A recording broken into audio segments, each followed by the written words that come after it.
तो लास्ट में सतगुरु शब्द महिमा पुस्तक जो गुरुदेव भगवान ने छपवाई है, लास्ट में गुरुदेव भगवान की महिमा करेंगे एक शब्द के साथ में। मन तू पावेगा अपना किया रे, भोगेगा अपना किया रे। मन तू पावेगा अपना किया रे, भोगेगा अपना किया रे। कि भाई अब तू जैसा कर्म करेगा, देखो ये तो जगत वालों के लिए कहा परमात्मा ने, जिन लोगों को तत्व ज्ञान नहीं है, जिनको सच्चा गुरु प्राप्त नहीं है, कि भाई जैसा कर्म करोगे वैसा ही फल भोगोगे। लेकिन गुरुदेव ने तो हमें तत्व ज्ञान दे दिया, अपनी शरण में ले लिया, धर्म कर्म की लाभ हानि की, अच्छे बुरे कर्मों की जानकारी दे दी, तत्व ज्ञान रूपी टॉर्च दे दी हमें। अगर कोई भ्रमित भी करना चाहे, गुरुजी के वचनों के विरुद्ध हमें अगर वो लगाना चाहे, तो गुरुदेव ने कहा कि पहले मेरे वचनों से तोल लेना, सत्संगों से विचार कर लेना, इस वहम में मत रहना कि ये तो गुरुजी का बेटा है, गुरुजी की बेटी है, मेरी गुरु बहन है, ये गुरु माता है, ये मेरा कोऑर्डिनेटर है, यहां कोई किसी का नहीं है। अपने शरीर की छाया भी काल है, काल। फिर कहां गुरुजी का परिवार आ गया? अगर गुरु को मानुष मानोगे तो गुरु का परिवार दिखाई देगा। जिस दिन गुरु को परमात्मा मान लिया, आप और हमारे जैसे 2 कोटि के जीव दिखाई देंगे, वो गुरुजी के बेटा बेटी। ये भगवान इस गंदे लोक में बच्चे पैदा करने नहीं आता, सतलोक से चलकर ये बच्चे पैदा करने नहीं आता। ये तो परमेश्वर एक लीला करके दिखा रहे हैं वर्तमान में, आप और हम तक ये ज्ञान पहुंचाने के लिए। तो अंधे होके चलेंगे तो फिर वही होगा। और सतगुरु के भगत होकर फिर यदि हम गलती कर रहे हैं, जगत वालों से कई गुना ज्यादा पाप के भागी बनते हैं, फिर हम कई गुना ज्यादा पाप के भागी।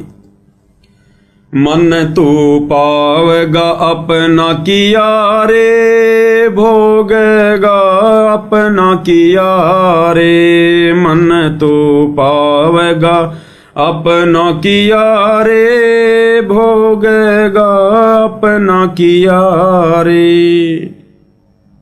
कि तेरा किया तू ही भोगेगा, तेरा भगत भाई भी तेरा सहयोगी नहीं बनेगा, नहीं बंटवाएगा। खुद के कर्म खुद ने भोगने पड़ेंगे। इसलिए गुरुजी कहते हैं सोच समझ के चलना चाहिए। आज जो तुम इन कुपात्रों को ज्योति पाठ और दान का पैसा दे रहे हो, इन कुपात्रों के पीछे, आश्रम वालों के पीछे अंधे होके चल रहे हो, गुरुजी के सत्संगों पर जरा भी तुम लोग विचार नहीं कर रहे, तो गुरुदेव भगवान कह रहे हैं अंत में तुम्हारा किया तुम भोगोगे, और मैनेजमेंट वाले अपना किया वो खुद भोगेंगे। एक दूसरे के वो कर्म नहीं बंटवा सकते। राजा राम की कार उलंगी, सीता लंक मंझारे। राजा राम की कार उलंगी, सीता लंक मंझारे। सेतु बंध्या जब से ना उतरी, चढ़ गए पद में 18। मन तो पावेगा अपना किया रे, भोगेगा अपना किया रे। मन तो पावेगा अपना किया रे, भोगेगा अपना किया रे। उदाहरण देकर समझा रहे हैं गुरुदेव भगवान। राजा राम की कार उलंगी, सीता लंक मजारे। सीता ने मर्यादा तोड़ी थी। जब काल रूपी रावण ने छलबल किया उसका अपहरण करने के लिए, रावण ने अपने मामा मारीच को सोने का हिरण मृग बना दिया और खुद एक साधु का वेश धारण करके छलबल से सीता का हरण करने के लिए आया। रामचंद्र जी तो उधर भग गए हिरण के पीछे, वो नहीं जा रहे थे, लेकिन सीता जिद की पक्की थी, नहीं मानी। कहते ना कि त्रिया हट और बाल हट, इनके आगे झुकना पड़ता है माता पिता को। तो श्री रामचंद्र जी को अपनी पत्नी के हट के आगे झुकना पड़ा, क्योंकि रामचंद्र जी को तत्व ज्ञान नहीं था। अगर वर्तमान का कोई भगत होता तो 2 मिनट में कह देता भगवान तने जो करना कर, तेरे लिए मैं मेरी मर्यादा तोड़ूंगा क्या? मैं मूर्ख हूं क्या? सोने का भी कोई हिरण होता है क्या? ये तो कोई माया है, माया। लेकिन उसको तत्व ज्ञान नहीं था भाई, और उसके सिर पे काल बैठा था। इसलिए सोने के हिरण के पीछे दौड़ लगा दी। अब हम जिसको सीता माता कह के जिसकी पूजा किया करते थे, वो अपने पति की भी बात नहीं माना करती थी, अपने पति की भी बात। वो पतिव्रता भी नहीं थी ढंग से। पतिव्रता केवल वो ही नहीं होती जो अपने पति के अलावा किसी और से शारीरिक संबंध ना बनाए। वो स्त्री भी पतिव्रता नहीं होती जो छोटी छोटी बातों पे घर में झगड़ा रखे, लड़ाई रखे, सास ससुर के साथ में, अपने पति के साथ में, अपनी पत्नी अपने पति की बातों को ना माने। उन बातों को जो जायज हो, नाजायज बातें तो ठुकरा देनी चाहिए, चाहे कोई भी हो। तो जिसको हम माता सीता कह के आरती उतारा करते थे, उनके मंदिरों में जाके भगवान माना करते थे, अपने पति की भी बात नहीं माना करती थी। और श्री रामचंद्र जी फिर लक्ष्मण जी को छोड़ के चले गए कि भैया तू ध्यान रखना यहां पर, मुझे तो कोई छलबल रखता है, कोई माया लगती है। क्योंकि ये अवतार पुरुष हैं, इनको भी आभास होता है, पूर्ण ज्ञान नहीं होता कि मैं अवतार हूं, मैं विष्णु हूं, ये है वो नहीं। जैसे द्रौपदी, वो दुर्गा का क्या थी, अंश, लेकिन वो दुर्गा वाला ज्ञान नहीं था उस द्रौपदी को। तो थोड़ा बहुत इनको महसूस जरूर होता है, क्योंकि ऊपर के लोगों से, आम व्यक्तियों से ज्यादा शक्ति संपन्न होके आते हैं। तो श्री रामचंद्र जी ने कहा कि मुझे कोई छलबल लगता है, कोई माया लगती है राक्षसों की, और तू यहां रहना सीता के पास में, ध्यान रखना, ये नहीं मानने वाली है, नहीं तो फिर शाम को फिर खाना नहीं मिलेगा अपने को आज। तो रामचंद्र जी तो चले गए, पीछे से लक्ष्मण जी। अब उधर से वो माया थी, काल का जाल था। श्री रामचंद्र जी की आवाज में उधर से आवाज निकाली, आकाशवाणी हुई, हाय भाई मर गया, हाय भाई मर गया। अब देखो भाई और बहनों, ये एआई तो आजकल आई है जो किसी की भी आवाज की टू कॉपी कर देती है। अब बताओ, त्रेता युग में भी एआई थी? आकाशवाणी श्री रामचंद्र जी की आवाज में हुई, बिना मोबाइलों के, बिना एआई के। ये आध्यात्मिक विज्ञान के आगे, ये वर्तमान की भौतिक विज्ञान, ये वैज्ञानिक परमात्मा से थोड़ी बहुत लेके ये प्रेरणा, और ये टीवी, रेडियो, इंटरनेट मोबाइल बना लिया, अपने आप को भगवान समझ बैठे। त्रेता में कहां थी तुम्हारी एआई, कहां थी तुम्हारी विज्ञान? आध्यात्मिक विज्ञान के आगे 0/0 है ये वर्तमान की विज्ञान, 0। आकाशवाणी हुई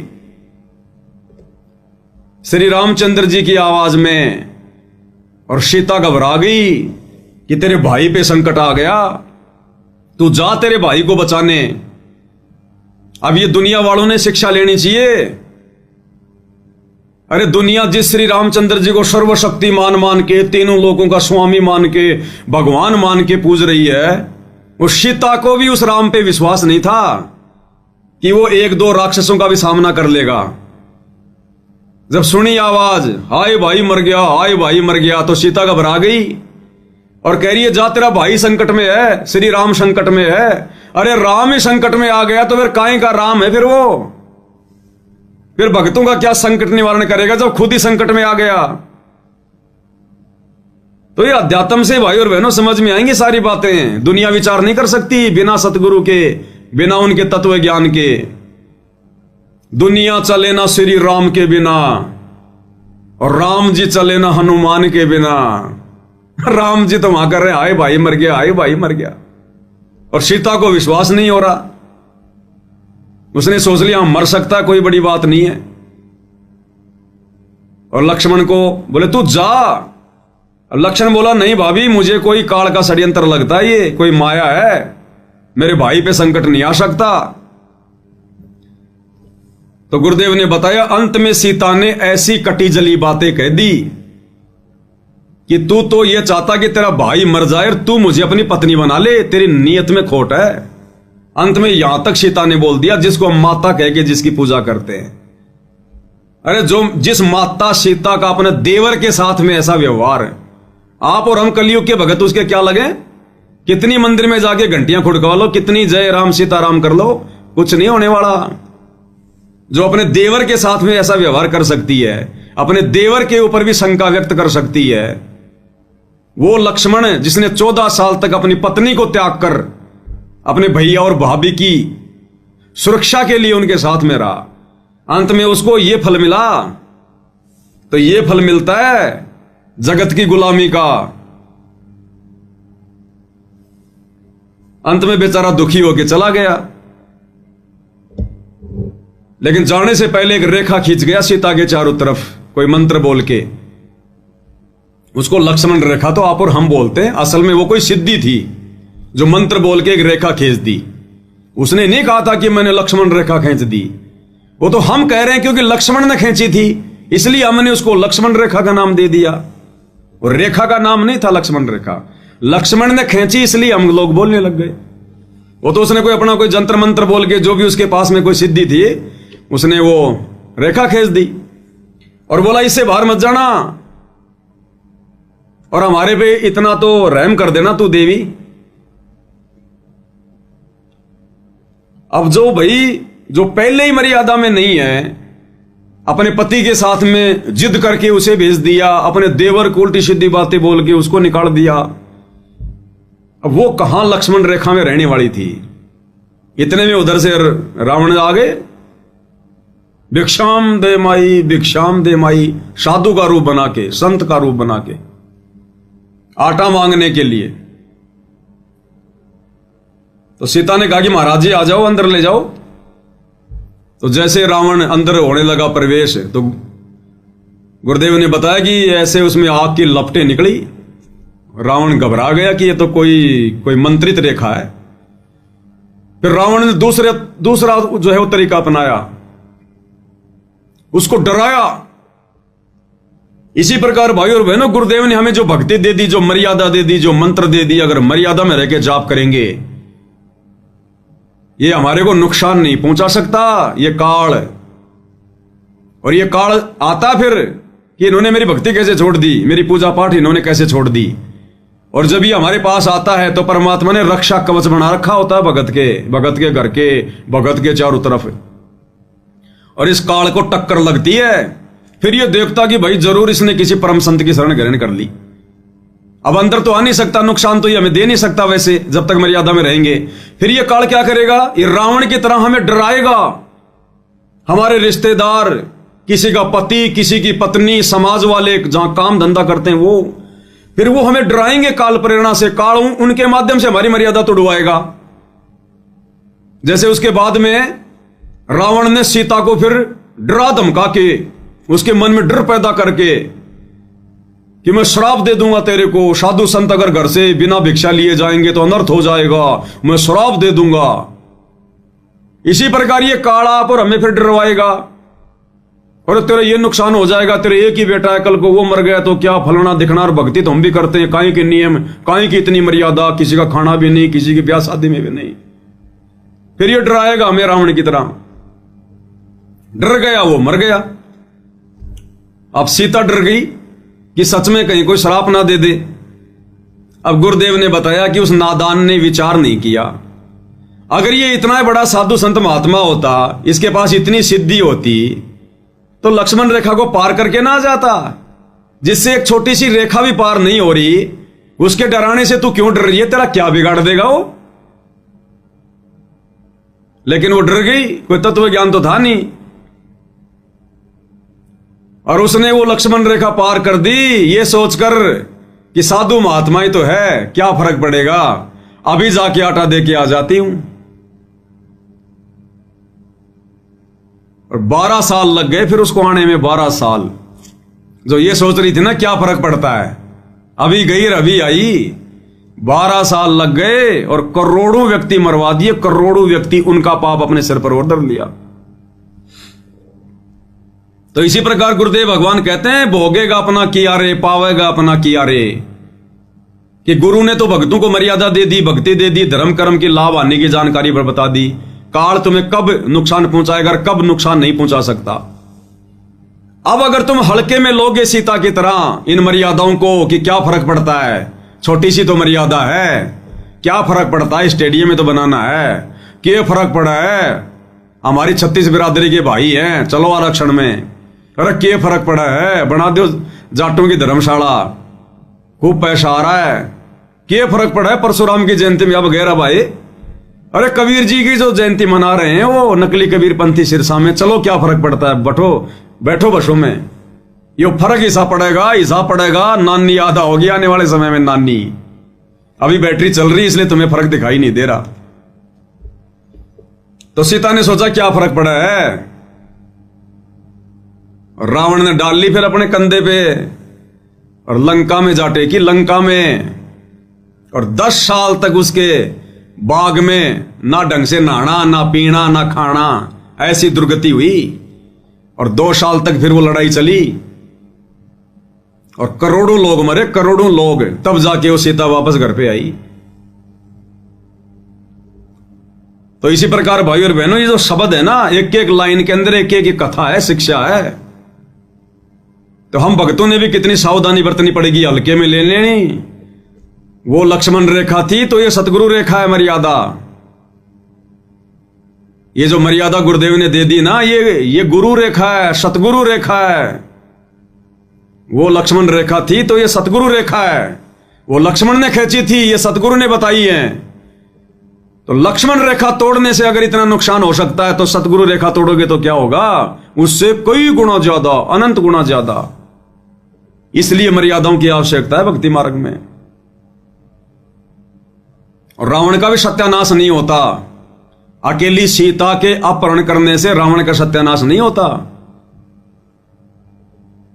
रावण का सत्यानाश गुरुदेव ने बताया, उसने साधु संत महात्माओं की वेशभूषा बना के उसने साधु बाणे को उसने लज्जित किया, उसने अन्नदेव का अपमान किया। वो कुकर्म करने के लिए काल तो साधु महात्माओं को भी बदनाम करवाना चाहता था ना उस समय, कि लोगों का भक्ति से विश्वास उठ जाए। इसलिए रावण को उसने प्रेरणा की कि तू संत का रूप बना, ताकि संतों से लोगों का विश्वास उठ जाए। और संत रूप में भगवान धरती पे आता है, तो ये काल की चाल थी। तो रावण को इस बात की सजा मिली कि उसने संत वेशभूषा को बदनाम करना चाहा, जिस वेशभूषा में यहां परमात्मा आता है। क्योंकि सत्ययुग, त्रेता और द्वापर में परमात्मा उसी वेशभूषा में उसी प्रकार से आते हैं, साधु संत महात्मा ऋषि का रूप बना के।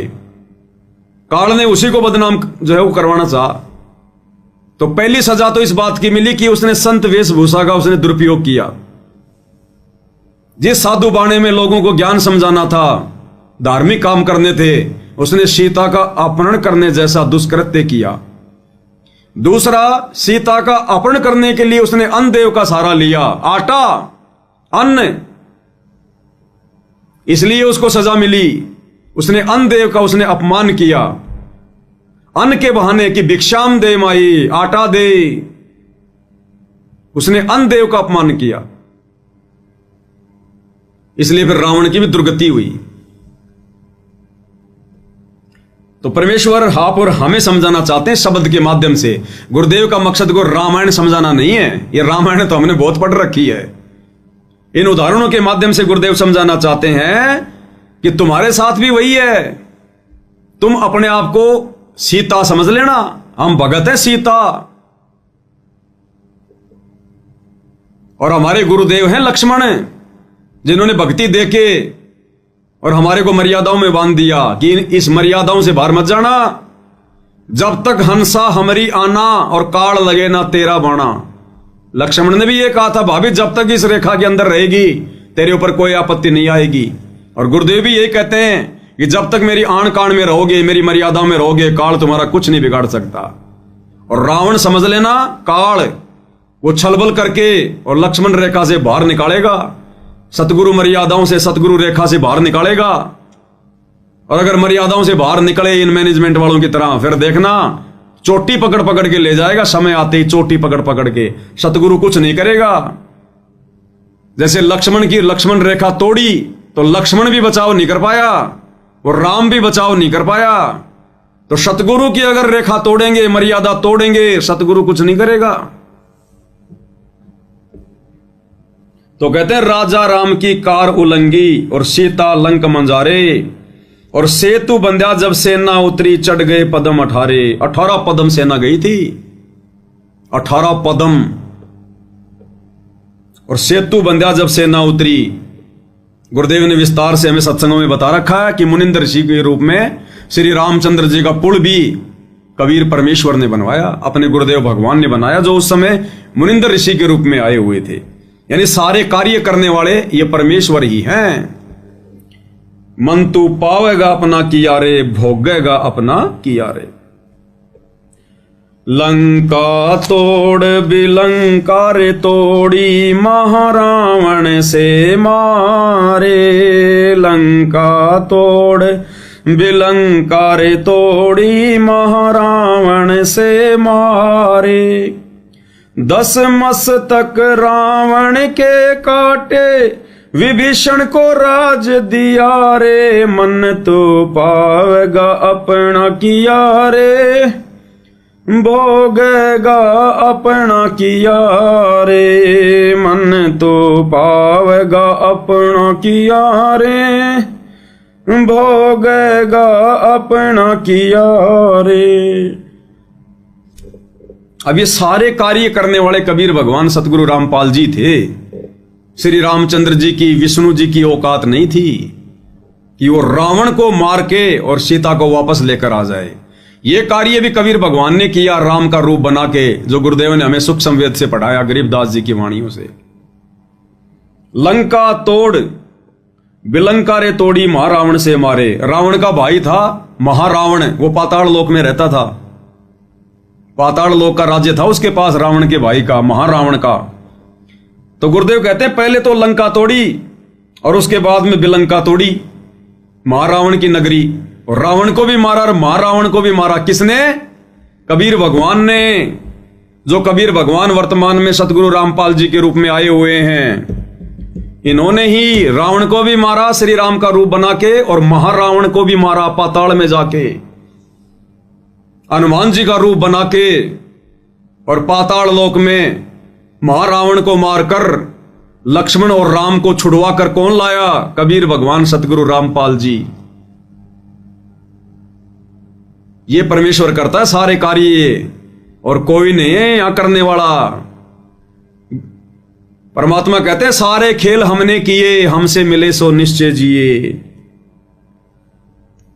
एक छोटा सा सत्संग गुरुदेव भगवान के मुख कमल से, ताकि हमें विश्वास हो कि भाई ये करे करावे साइया, मन में लहर उठा, दादू सिर दर जीव का आप बगल हो जा। सारे खेल करने वाले यही कबीर भगवान है। सुनिएगा। और फिर ये भी कहा परमात्मा ने कि हमने ही रावण को मारा। काफी दिन हो गए थे युद्ध होते ने, रावण श्री रामचंद्र जी पर मरा नहीं था। तब परमेश्वर कहते हमने ही उसे राम को के माध्यम से, यानी अपनी उसका हमने तीर ठोका उसका, और मारता दिखा था श्री राम, निशाना हमने साधा था उसका, तब वो रावण मरा था। क्या बताते हैं?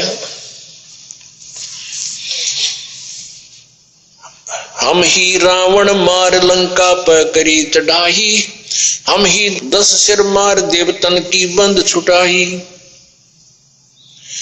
हम ही राम रहीम करीम पूर्ण करतारा, हम ही बांधे सेतु चढ़े संग पद्म 18। हमने ही उस सेतु यानी पुल को हमने ही बांधा था अपनी शक्ति से। तो क्या कह रहे परमात्मा? सेतु बंधा जब सेना उतरी और चढ़ गए पदम 18। तो क्या कह रहे हैं गुरुदेव कि तुम्हारे राम से, विष्णु से तो रावण भी नहीं मर रहा था, और 6 महीने हो गए थे रावण की नाभि में तीर से निशाना लगाते हुए श्री रामचंद्र जी को।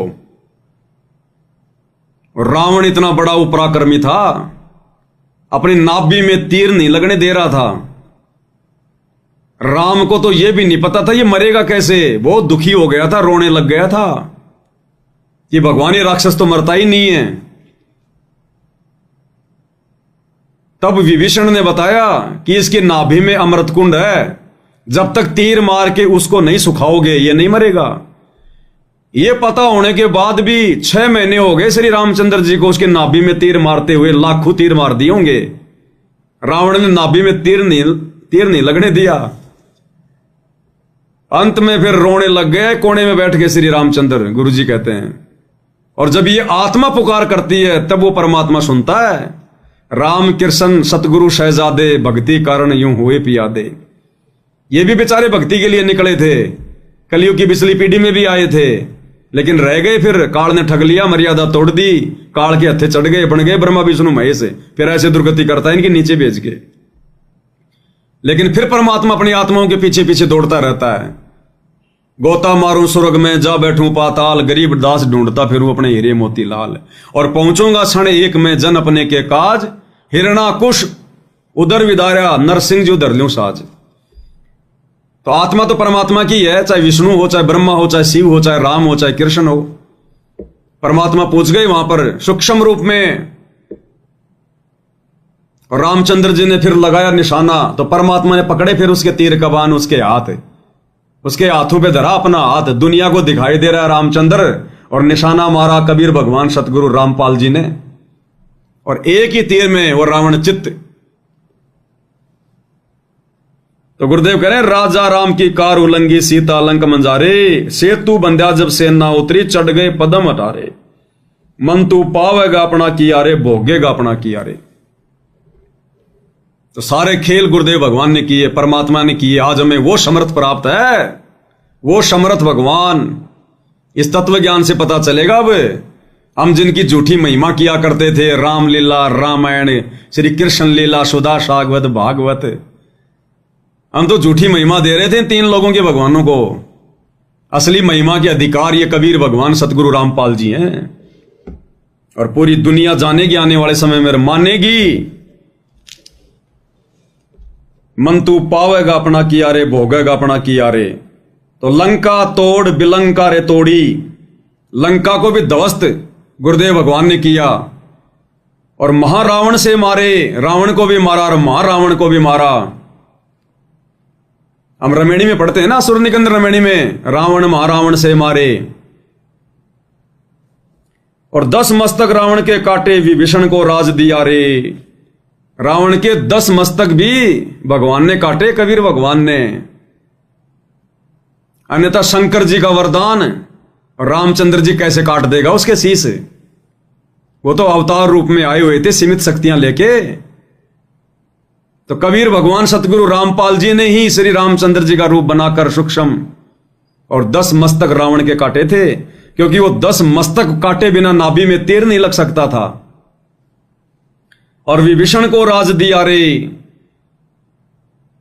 और रावण के मरने के बाद में लंका का राजा विभीषण को वो राज्य दशरथ पुत्र रामचंद्र ने नहीं दिया। ये परमात्मा बुद्धि चेंज करता है। वो राज भी कबीर भगवान ने दिया, सतगुरु रामपाल जी ने, क्योंकि त्रेता युग में जब भगवान मुनिंद्र ऋषि के रूप में आए हुए थे और लंका में जाके राजा जो है वो चंद्र विजय भाट को अपनी शरण में लिया, उसके परिवार को अपनी शरण में लिया। और चंद्र विजय भाट की जो पत्नी थी वो मंदोदरी की नौकरानी थी, उसका मनोरंजन किया करती थी। तो मंदोदरी को भी जब ये ज्ञान समझने को मिला तो मंदोदरी ने भी मुनिंद्र ऋषि रूप में आए हुए कबीर भगवान सतगुरु रामपाल जी से उपदेश ले लिया था। और मंदोदरी के कहने से फिर विभीषण ने भी ले लिया था। क्योंकि भाइयों और बहनों, लंका में तो कोई श्री राम का नाम भी नहीं जानता था। और हम लोग सुना करते थे कि जब सीता जी की खोज करने के लिए हनुमान लंका में गया तो वो देख रहा था जा जाके एक जगह, जब वो ऊपर से जा रहा था तो देखा कि नीचे कोई राम राम राम राम कर रहा है, कोई राम राम कर रहा है। उसने हनुमान बड़ा चिंतित हुआ कि लंका में तो कोई राम का नाम भी नहीं जानता, राम है कौन, कहां का है, और राम का नाम कौन ले रहा है यहां। वो गया वहां पर, छुप के सुना, देखा, फिर बातचीत हुई। तो लोग फिर शंका करते हैं कि जब राम का कोई नाम ही नहीं जानता था, कभी राम कभी लंका में गया ही नहीं था उससे पहले, तो रावण का भाई कैसे राम राम राम राम जाप कर रहा था। तो अब गुरुदेव ने अपने तत्व ज्ञान में बताया कि तेरी सीता के हरण से पहले मुनिंद्र ऋषि के रूप में जाके विभीषण को और मंदोदरी को इस कबीर भगवान सतगुरु रामपाल जी ने जाकर जो है नाम उपदेश दे दिया था। और उस समय परमात्मा ने यही मंत्र देने थे उनको भक्ति पे लगाए रखने के लिए, क्योंकि वो विष्णु को ही भगवान मानता था। इसलिए राम नाम का जाप दे दिया होगा परमात्मा ने, वो राम राम राम राम कर रहा अपना। ये 5 मंत्र, ये शतनाम और ये सारनाम तो वर्तमान कलयुग की पिछली पीढ़ी में देना होता है भगवान ने। इससे पहले तो छींट भी नहीं देता भगवान। उससे पहले तो वही मंत्र देता जिनको वो भगवान मान के पूजते हैं, ताकि इनकी आस्था बनी रहे। तो ये आदि राम पूछ गया था उससे पहले, राम राम शब्द जगत बखाने, आदि राम कोई बिरला जाने। ये आदि राम कबीर भगवान सतगुरु रामपाल जी ये भिन्न भिन्न वेश धारण करके और ये परमात्मा अपनी आत्माओं को शत भक्ति से जोड़ते हैं। तो वो राज्य भी उसके बाद में, रावण के मरने के बाद वो राज्य भी उस भक्ति के कारण, विभीषण के दास भाव के कारण इस कबीर भगवान सतगुरु रामपाल जी ने बख्शा, राम के अंदर वो प्रेरणा करके। अन्यथा रामचंद्र और लंका का राज्य दे दे। सोचो भाई और बहनों, जो रामचंद्र सीता जी को वापस लाकर अश्वमेध यज्ञ कर रहा है, और अश्वमेध यज्ञ क्यों की जाती थी? सभी लोगों को अपने अंडर में करने के लिए। अगर कोई रामचंद्र की अधीनता स्वीकार नहीं करता है तो ये घोड़ा पकड़ ले, युद्ध करना पड़ेगा, इसीलिए तो छोड़ा था। तो राजाओं के अंदर तो ये इच्छा होती है एक दूसरे के ऊपर आक्रमण करके उनका राज्य छीनना, अपना वो प्रभुत्व कायम करना। और उधर तो रावण मर गया, लंका उसके कब्जे में आ गई, पूरा देश उसके कब्जे में आ गया। वो छोड़ने वाला था? कभी नहीं छोड़ने वाला था। अपने भाई को बैठा देता, किसी और को बैठा देता वहां पर। लेकिन परमात्मा ने प्रेरणा की उसके अंदर कि विभीषण ने तेरा साथ दिया है, अपने भाई का साथ छोड़कर, जो कि अधर्मी था, और इसने धर्म का साथ दिया है, इसलिए यहां का राज्य इसी को देना चाहिए। इसलिए परमात्मा ने राम के अंदर सत्प्रेरणा करके विभीषण को राज्य दिलाया। तो प्रेरणा किसकी? कबीर भगवान सतगुरु रामपाल जी की। करे करावे साइया मन में लहर उठा, दादू सिर दर जीव के आप बगल हो जा। और लोग कहते हैं ना कि रामचंद्र जी बड़े दयालु थे। काहे के दयालु थे भाई? इतिहास पढ़ोगे तब पता चलेगा। गुरुदेव भगवान ने क्या बताया, आप जी गूगल पे जाके सर्च कर लेना। अश्वमेध यज्ञ जब किया जाता था, जिसमें वो अश्व छोड़ा जाता था, अश्व यानी घोड़ा, वो घोड़ा छोड़ा जाता था उसके गले में बांध के पट्टी। और जब वो अश्वमेध यज्ञ वाला घोड़ा जब पूरी पृथ्वी पे घूम के वापस आता था, और जिस दिन वो अश्वमेध यज्ञ होता था, उस दिन उस घोड़े की बलि दी जाती थी। उस घोड़े को काटा जाता था और उसके मांस को प्रसाद के रूप में बांटा जाता था। ये जानकारी तो आप जी गूगल पे जाके भी देख लेना कि अश्वमेध यज्ञ के बाद में उस घोड़े का क्या किया जाता था। तो रामचंद्र जी ने अश्वमेध यज्ञ किया था, भैंस यज्ञ नहीं किया था। तो काहे के दयालु थे, काहे की दया थी? वो तो जीव हत्या करते थे, जो हत्या करता वो खाता भी होगा। अरे जो लोगों को मांस बांट रहा है घोड़े का, वो प्रसाद बना बना के, तो खुद क्यों नहीं खाता होगा? अब ये हाल था इनका, जिनको हम भगवान मान के पूज रहे थे, परमात्मा मान के पूज रहे थे। दया धर्म की कोई चीज नहीं। तो अब पता चलता है इस परमात्मा के तत्व ज्ञान से, भगवान की शरण में आने से। तो परमात्मा कहते हैं, लंका तोड़ बिलंका रे तोड़ी, महारावण से मारे, 10 मस्तक रावण के काटे, विभीषण को राज दिया रे।